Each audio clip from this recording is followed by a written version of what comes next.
Hello guys, कैसे हैं आप सभी। आज हम इस वीडियो में जानेंगे रेगुलेटिंग एक्ट के बारे में। आप क्या जानते हैं, उसके गुण और दोषों को।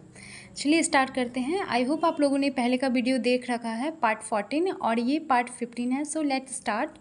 गुण। इस एक्ट में कई गुण विद्यमान थे। इस एक्ट के द्वारा शासन को उन्नत और दृढ़ करने का प्रयास किया गया।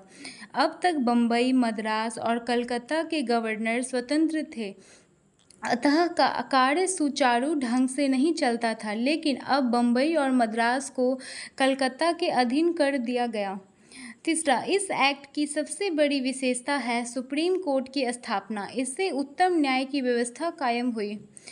कंपनी के कर्मचारी के व्यक्तिगत व्यापार को रोककर इस एक्ट ने एक ठोस कदम उठाया। इससे कंपनी की आर्थिक दशा में बहुत कुछ सुधार हुआ। कंपनी के लिए नया विधान बनाकर भी इस एक्ट ने कंपनी के अधिकार को बहुत हद तक सीमित कर दिया। प्रो कीथ के शब्दों में, इस एक्ट ने कंपनी की इंग्लैंड स्थित संस्थाओं के विधान में परिवर्तन किया, भारत के स्वरूप में कुछ सुधार किए, कंपनी के समस्त विजित भागों पर एक शक्ति का नियंत्रण स्थापित किया गया। इसी अंश तक कंपनी को ब्रिटिश मंत्रिमंडल की देखरेख करने का प्रयत्न किया। दोष। यद्यपि इस एक्ट के द्वारा इंग्लैंड की सरकार ने भारत के शासन को नया रूप दिया, फिर भी इसमें कई दोष विद्यमान थे।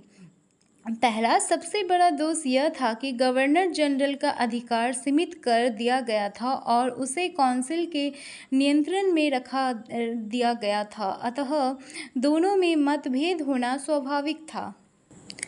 दूसरा, बम्बई और मद्रास को कलकत्ता के अधीन किए जाने का फल भी अच्छा नहीं हुआ, इससे आपसी मनमुटाव हो गया। तीसरा, कलकत्ता में सुप्रीम कोर्ट की स्थापना तो हुई, पर उसके अधिकार अस्पष्ट थे। इससे न्याय के क्षेत्र में कई भ्रम उत्पन्न हो गए। एक और जहां कंपनी के कर्मचारियों के व्यक्तिगत व्यापार को रोक दिया गया, वहीं दूसरी ओर उनकी आय का प्रबंध नहीं किया गया, अतः कर्मचारी घूसखोर हो गए। पांचवा, गवर्नर जनरल तथा उसकी काउंसिल को सुप्रीम के अधीन कर देने का प्रभाव शासन पर अच्छा न पड़ा। छठा, इंग्लैंड की पार्लियामेंट ने कुछ ऐसे पदाधिकारियों को नियुक्त किया जो गवर्नर जनरल के हर काम का विरोध करते थे।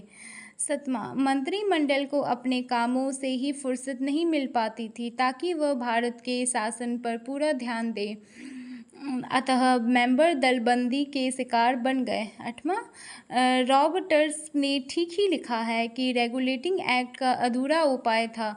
बहुत सी बातों में तो यह बुरी तरह अस्पष्ट था। इसमें नाम मात्र को बंगाल के नवाब की सत्ता को जानबूझकर ज्यों का त्यों छोड़ दिया गया था और भारत में राजछत्र अथवा कंपनी की सर्वोच्चता के संबंध में भी कोई निश्चित बात नहीं कही गई थी।